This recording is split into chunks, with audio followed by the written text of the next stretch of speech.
Billionaire finds his school friend. Working as a waitress, what he does next will shock you. You Black Rubber hissed as it lost air against the hot shoulder of a two-lane highway, heat rising in wavering waves off the asphalt. Gravel crunched under Robert Hayes's polished shoes as he stepped out, suit jacket catching the sun like a small, out-of-place flag. A scuffed briefcase lay open on the passenger seat. Inside, neat stacks of property reports and a fountain pen that had seen too many boardrooms. He was a man who had built skylines and negotiated million-dollar deals, and yet right now he was kneeling in the dust with a spare tire he hadn't expected to need. The highway smelled of hot rubber and dry sage. In the distance, a neon sign blinked stubbornly against the late-morning glare. Maggie's Grill, its letters half-lit, half-memory. Robert looked at the sign, the way you notice an old photograph. Familiar lines softened by time. For a moment, the suit, the watch, and the city accent felt like a costume he'd pulled on without meaning to. Here, those things thrummed against a different rhythm, one that belonged to long shifts and coffee poured from a tired machine. He stood up, brushed dust from his trousers with a motion that had once been automatic and now felt oddly foreign. The town car's horn chimed once, impatient and distant, as if the world expected him to move on. He didn't. Not yet. There was the small, almost ridiculous pull of curiosity. Why this diner? Why this day? He zipped the briefcase shut and walked toward the neon, each step soft on the cracked pavement. Something about that walk felt like a hinge swinging. This wasn't a scene in which a billionaire merely stopped for coffee. It was an intersection where two pasts could collide with one small, ordinary interruption. If you keep listening, you'll see how a single, sideways choice can reopen old promises, unsettle practiced indifference, and put a person back on the path they once imagined for themselves. Maggie's Grill felt suspended in another decade. A place time had put on slow motion and left the radio playing. Vinyl booths were patched with clear tape where the vinyl had split, their seams collecting the dust of 1,000 afternoons. A jukebox sat in the corner like a relic, its chrome dulled and its song list curling at the edges.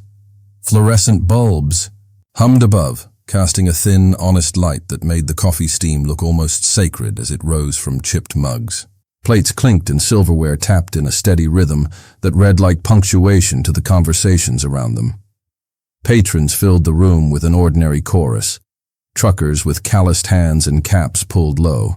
Farmers still smelling faintly of hay, an old woman threading a story between bites of toast. Their clothes were work-weathered and practical. Their faces carried the slow lines of repetition and loyalty. Robert Hayes, in his tailored suit and shoes that rarely saw dirt, moved through that chorus like a foreign note. He smoothed the front of his jacket, the way someone smooths a page before reading, aware of how different he must look in that chorus of everyday labor. The bell over the door chimed the way it always seemed to, a tired little sound that called attention and then surrendered. Robert wiped the edge of a booth with the heel of his hand, because the motion felt like something to do while his mind unscrambled the sudden slack in his plans. He ordered black coffee without looking at the menu, the words landing with a business-like certainty that had steered him through boardrooms and bids. His voice drew a brief glance and then a return to work. Here, orders moved the world forward and nothing more. A scent of frying bacon threaded through the air, warm and oddly intimate against the dry desert outside. Coffee steam curled around the top of his cup like a small cloud, bringing with it that specific steady comfort that makes strangers speak more easily. Robert watched the way Sophie, here she was called Sophie, name pinned to an apron, moved among the tables, practiced, economical, polite. She carried plates with a balance that suggested muscle memory and habit. A slip of a smile visited her face when she recognized a regular, the kind of smile trained by years of keeping small mercies intact. He catalogued details the way he catalogued properties. The faded name stitched into the apron, a thin scar across a knuckle, the way she paused, once too long at the window. Those observations added up into a private ledger of concern. For a man used to control, the ledger felt unfamiliar. He found himself measuring the distance between the booth they had shared in their youth and the one she moved through now. Each measured step in the diner, each refill of coffee, seemed to mark a life that had been rearranged by events Robert had not been part of, and that realization tightened something behind his ribs. She moved with the steady, efficient steps of someone who had learned long ago how to keep going no matter what. Hair pulled into a loose bun, apron faded to the color of old paper. She held a pad and pen like tools she knew by feel. For a beat, Robert's world narrowed to the simple rhythm of her breathing and the soft scrape of the pen on paper. A thin tremor showed in her fingers as she wrote. Not the sort of shake that came from age, but one that said long days and small paychecks had worn at her nerves. Her left foot favored the other when she shifted weight, a small limp that surfaced when she turned with a tray. Lines near the corner of her eyes deepened when she laughed, and the laugh itself came quick, as if she clipped it short to keep from slowing down. Those micro moments read like notes in a book Robert had once loved. They made him remember other pages. She looked up then, and for a second the diner around them blurred. Recognition arrived like a sudden light, sharp and oddly soft at once. "Morning. Can I get you something?" she asked, voice steady, practiced. The words were careful and small, the kind a person uses to keep the work moving and the world polite. Robert could not answer right away. His mouth opened once and closed. He felt a pull between saying too much and saying nothing at all. That pause held more meaning than he intended. He watched the way she watched him, as if trying to place the face among a shelf of memories. Her eyes searched past the suit and the watch and found a version of him she had known before the glass, buildings and the magazine photos. She kept the smile in place like a mask fitted by habit. When she moved to set down a plate at a nearby table, her fingers brushed the rim, and she swallowed a small sound. Half a laugh, half a hitch. The motion was so ordinary, it would have been easy to miss. Only someone who remembered the old days would read it as a sign that something important had shifted beneath the surface. Robert felt a quiet question settle in his chest. He had seen this look before in the faces of people who had given up on big plans for the sake of steady things. What happened to her dreams, he wondered, the ones they had whispered about on stoops and under streetlights? They fell into the kind of small talk that hides large things.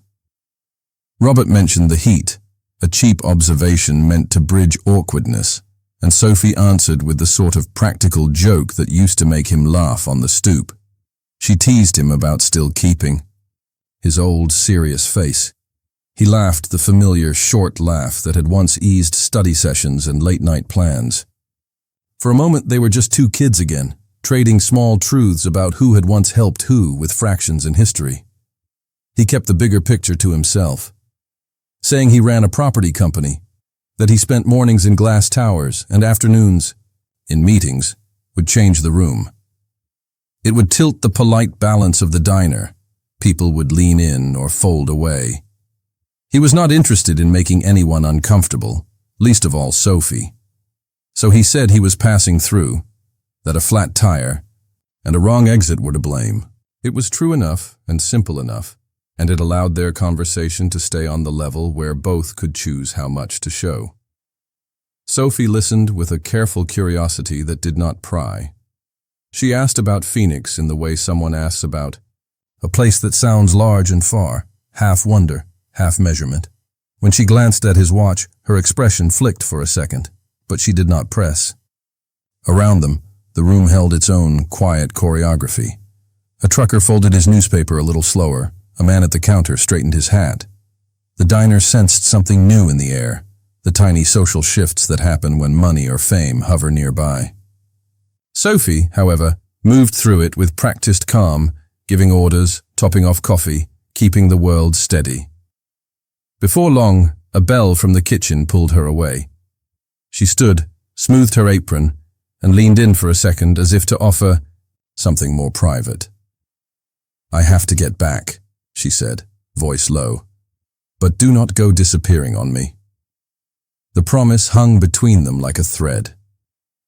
She slid away with a quick smile that did not reach the tired lines beside her eyes, leaving Robert with a sense that this conversation was not finished, only postponed.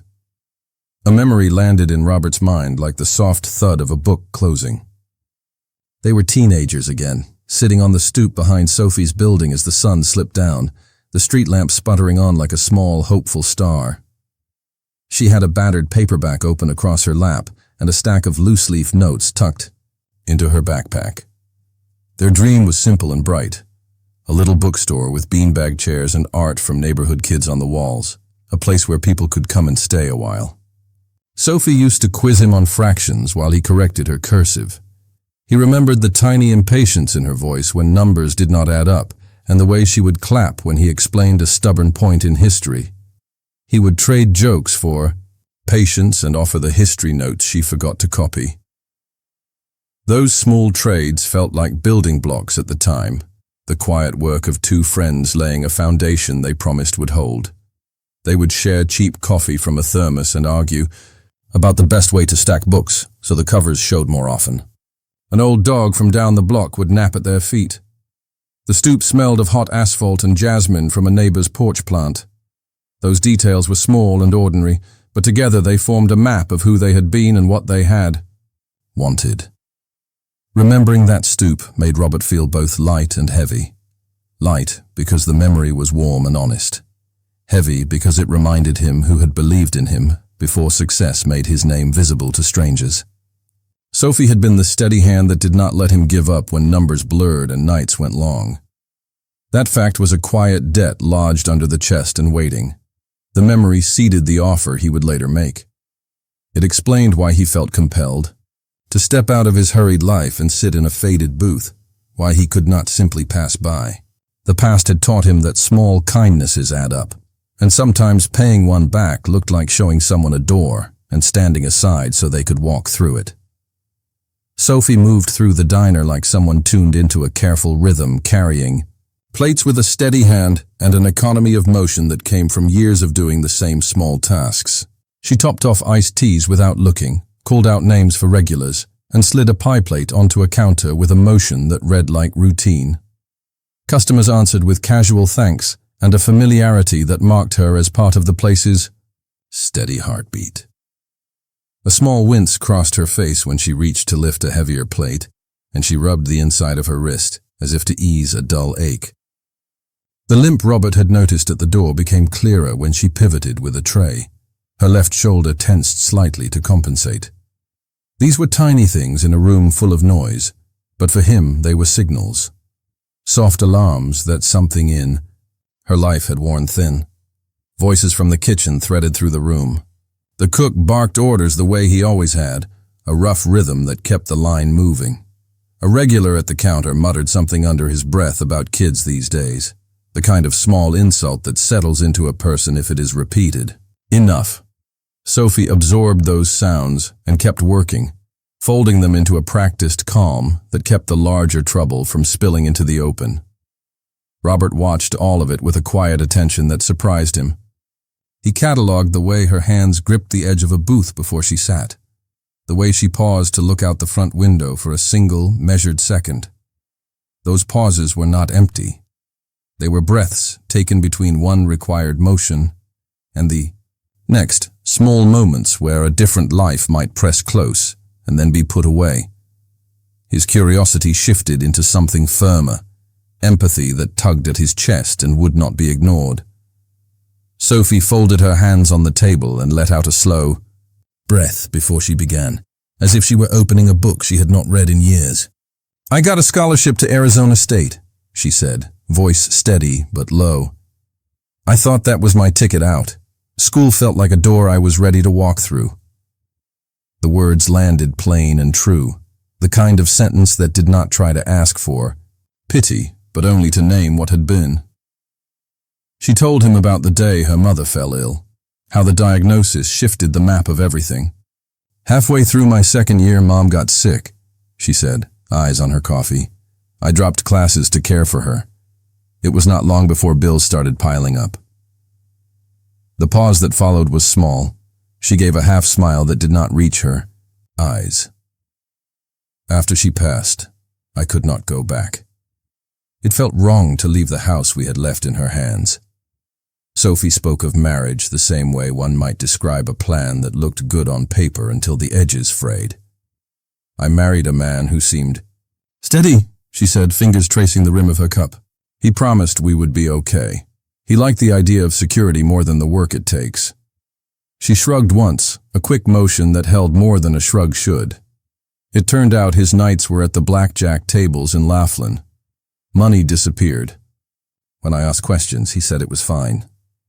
Then he left 2 years later, and I did not hear from him again. She let out a short laugh, the kind that makes a sound to keep the room from closing in. I tried other jobs, she said straightforward. Retail, a temp office. Nothing stuck. Without a degree, it was hard to move up. People ask why I did not go back to school. It is not simple. You make choices to survive, and those choices put you on a path that is not easy to step off. Quiet settled between them for a moment as Robert listened. He watched her hands, how they folded and opened, how she would rub the web of her thumb and forefinger when a memory pressed too hard. Sophie kept her tone practical, like someone laying out the facts of a ledger. This place is steady, she said finally. It pays the bills. I keep the lights on. There is a kind of dignity in that, even if it is not the life I planned. She did not ask for sympathy. Instead, she offered a tiny detail that made the story human. A joke about a burned pot of coffee when she first learned to work the grill. A memory of a regular who always left a quarter under his cup. Those small things were not distractions. They were the stitches holding the bigger story together. You learn to find small mercies, she said. You learn what you can carry and what you must set down. When she finished, she looked at Robert, as if measuring whether he had enough room to respond. He sat quietly, thoughts moving behind his calm face. Her telling had been plain and clear, full of the small choices that had added up into a life that looked different from the one she had imagined. The confession was not drama. It was the real weight of everyday choices, and it changed the air between them in a way that felt both tender and inevitable. Robert paused, fingers folding once, around his coffee mug before he spoke, as if choosing each word mattered. This is not charity, he said quietly. It is payback. You helped keep me going when I needed it most. I have a position open in Phoenix, property manager for one of our mid-sized buildings. It comes with paid training, benefits, and a steady salary. I will make sure you have the support to learn the systems. I am not offering pity. I am offering work you can build on. Sophie blinked, and for a heartbeat, the diner's chatter seemed to fade. Pride tightened her mouth into a line. I do not want charity, she said, slow and firm. I can take a job, sure. But I do not want to be someone's project. I have kept my hands in work my whole life. I am not looking to be rescued. The words were careful shields, the kind people raise when something generous feels like it. Might ask them to give up who they are. Robert leaned forward. He avoided the easy show of money or name-dropping. I do not want to change who you are, he said. You will not be cleaning my house or thanking me for spare change. This is a salaried role. Human resources will handle payroll. There is a formal interview, a training plan, weeks of onboarding. If you want, we can write a probation plan together so you have clear expectations and supports. I will not hand you a check and walk away. You will be paid and treated like any other hire. She crossed her arms and looked at the clock above the counter, as if the ticking might give her an answer. How would I get there? She asked. Who will help with the move? What if I'm out of place in an office? What if I fail? Those questions were practical, not theatrical. They laid out the real barriers she faced. Logistics, culture shock, fear of trying again. Robert listed possibilities without making promises he could not keep. He named an assistant who would coordinate details, offered temporary lodging help, and suggested gradual start dates if needed. He said he would ensure training hours on payroll and provide mentoring during the first months. Still, he did not gloss over risk. "You might hate it at first," he admitted. "You might feel out of place for a while, but I will make sure you have a runway to learn." Sophie let that sit between them. She did not say yes. She did not say no. Her hands folded into her apron as if the fabric could hold the decision steady. The pause that followed felt like a hinge. The door had opened, and she was standing just inside the frame, thinking about what it might mean to step through. Morning light from the motel window cut a thin line across the table as Robert sat with a lukewarm cup of coffee, sorting through the small paper trail of the day before when his phone buzzed with an unknown number. He answered because something in him had been waiting for that call. On the other end, Sophie's voice arrived small and raw, the kind of voice that had learned to hide fear behind routine. "Hello, it is me. I thought about it." She paused, and the silence on the line said more than words. "I am scared," she admitted, each syllable careful. "But I want to try." Robert felt the room tilt into a moment that was both ordinary and huge. He kept his voice steady, the way he used to steady teams in meetings, and he gave her the simple truth. She had not made a foolish choice by considering this. Taking a chance on herself was brave work. He told her he would have his assistant send the official job details, the training schedule, and an initial checklist for moving logistics. He named a tentative start month and said they would arrange temporary lodging and a mentor during the first weeks, concrete steps that turned possibility into plan. Sophie let out a breath that sounded like both relief and fear folding together. She said thank you, softly, then imagined the next part aloud, how to tell her few close ones and how to pack a life that felt both risky and necessary. By the time the call ended, the small triumph was not that everything had fixed itself, but that she had spoken yes. That single word, fragile and honest, carried the work of many days, courage, fear, memory, and the quiet decision to step toward something new.